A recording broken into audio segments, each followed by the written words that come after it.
Assalamualaikum warahmatullahi wabarakatuh. Halo teman-teman semua. Selamat datang di pembelajaran ilmu pengetahuan alam. Nah, bagaimana kabar kalian hari ini? Hari ini kita akan membahas mengenai jenis-jenis sumber daya alam dan juga lingkungan. Untuk itu, ayo kita simak video pembelajarannya.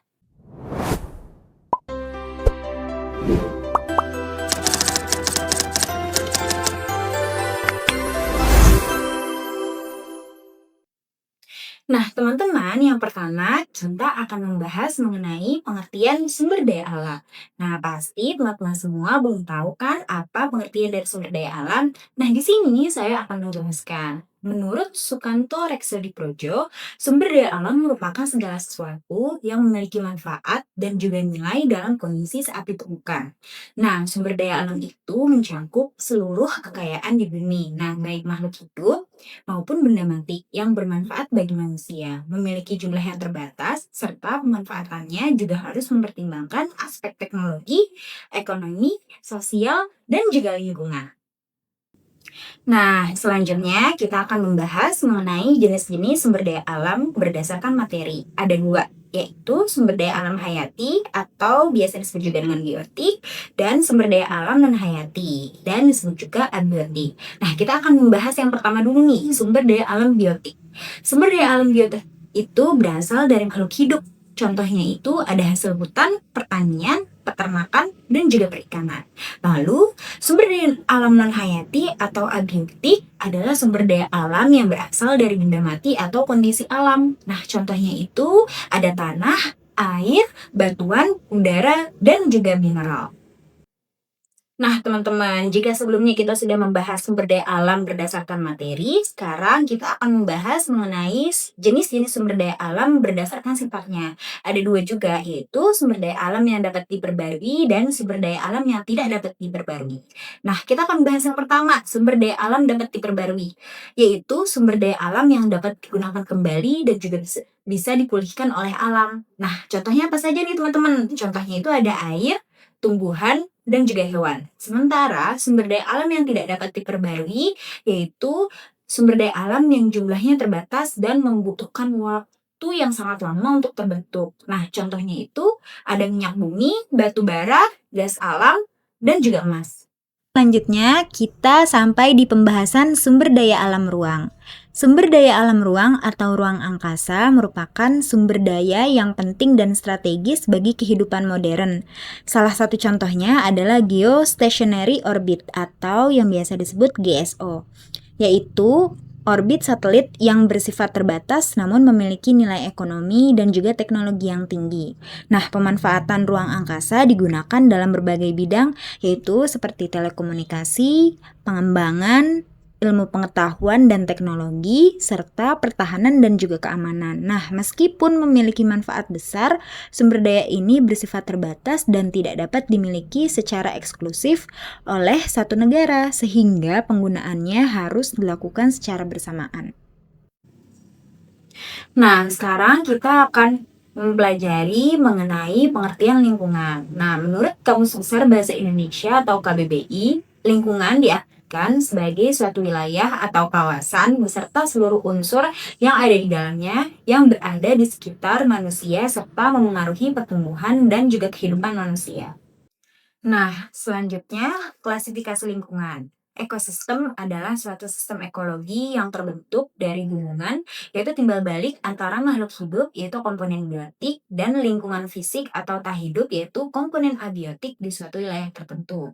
Nah, teman-teman, kita akan bahas komponen biotik terlebih dahulu. Nah, komponen biotik ini adalah semua makhluk hidup dalam ekosistem seperti manusia, hewan, tumbuhan, dan mikroorganisme. Nah, komposisi ini kemudian berinteraksi dengan faktor abiotik yaitu cahaya, air, udara, dan juga tanah dan memiliki peran masing-masing dalam tingkat trofik berdasarkan cara memperoleh energi. Sedangkan komponen abiotik adalah unsur tak hidup di dalam ekosistem seperti cahaya, matahari, air, udara, tanah, suhu, serta zat kimia yaitu adanya oksigen, karbon dioksida, nitrogen, dan mineral. Yaitu komposisi ini kemudian menjadi sumber energi dan juga penunjang utama kehidupan karena mengaruhi pertumbuhan, reproduksi, dan persebaran makhluk hidup.